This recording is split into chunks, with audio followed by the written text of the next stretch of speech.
Welcome back to Crossroads of America. You've now reached Level 4, Mission 2. Mission's 2 objective is to describe the plants and animals that grow in Indiana's biosphere. Biosphere is an important word to know, a vocabulary word. I want you to pause right now. I want you to look back into your notes at the beginning of your note guide for this level and look what the definition for biosphere means. Biosphere is where all the living things on Earth live. Our challenge questions: why is natural vegetation important to Indiana? Why do many of Indiana's wild animals live in protected areas? How many birds are found in Indiana? And what are some reasons farmers raise animals? These are the challenge questions. Please make sure that you're answering them at the end of this mission lesson. Let's review our big question. What is special or unique about the geography and culture of Indiana? Let's first talk about Indiana's wildlife. Indiana is very rich in plants and animals, meaning there are lots and lots of them that live in our state. Many of these plants and animals can be found anywhere in the state, although there are some that can only be found in specific areas of the state. They're not all over, they're just in some places. Indiana has many trees. It has the beech tree. You see a picture of the beech tree there. The hickory tree. The maple tree. The oak tree. The poplar tree. The walnut tree and the sycamore tree are just some examples of the trees found in Indiana. I want you to look at those pictures and visualize your own yard in your mind. Do you have any of those trees in your yard anywhere or in your neighborhood anywhere? I want you to, tonight or the next day, I want you to look for these trees around. Since we live in Indiana, you should see some of them. You should see maybe a beech tree or an oak tree or a maple tree. I have maple trees and an oak tree in my yard, so you very may well have them in yours as well. Hoosier National Forest, which is one of the state's largest forests, is located in southern Indiana. It is home to a lot of different trees, and someday you might be able to go there and see them. Indiana also has a variety of plants and wildflowers. Here are some examples. Again, some of these might be in your yard, or you might be able to locate them somewhere as well.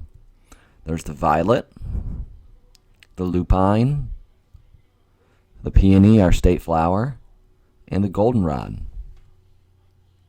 It's important to note here that some wildflowers and plants are not native to Indiana, meaning they have come from other sources. We're focused on the ones that are native to Indiana, the ones that are good that grow well in our climate and that have been here for a very long time. These are native plants. Other plants in your yard may not be native plants, but we've put them there because they make our yard look nice, or we think that they are pretty. Indiana's vegetation. Indiana has 2 kinds of vegetation: natural vegetation and cultivated vegetation. You'll need to know what the difference between them are. Natural vegetation grows without the help of people, while cultivated vegetation is planted and cared for by people to help it grow. Natural vegetation grows without the help of people. It is very important because it adds nutrients to the soil. It helps prevent erosion, while also providing animals with food and shelter. Natural vegetation is very important for those reasons. Again, natural vegetation grows without the help of people.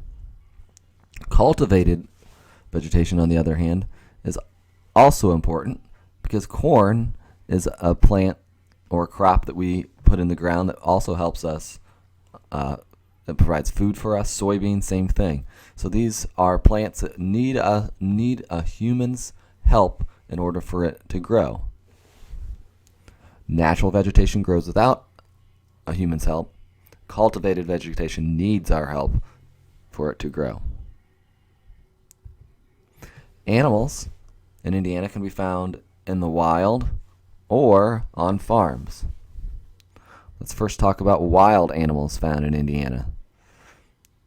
Unfortunately, many of Indiana's animals have been slowly disappearing, and we're seeing less and less of them. As a result, many of Indiana's wild animals now have to live in protected areas because humans have hunted or we're taking away their land. And because we don't want these animals to become extinct and totally disappear, we have needed to protect them so that they don't become extinct from human activity. These are animals like deer, coyotes, skunks, and raccoons. Indiana also has very many birds, over 200 kinds of birds.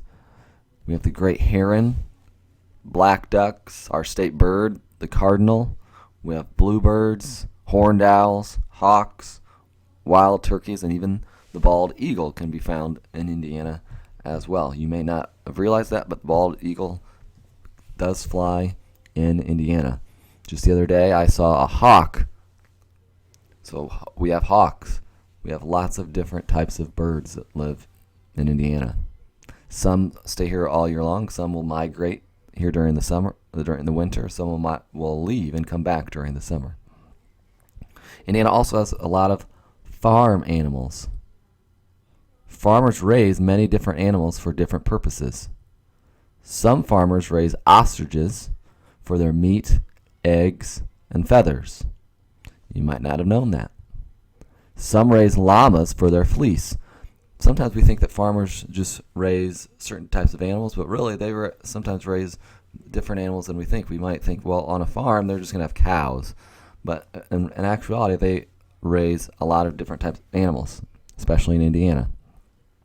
While they do raise those things like cattle and hogs and chickens and turkeys, but they do also raise things like llamas and ostriches, so that's important for you to understand.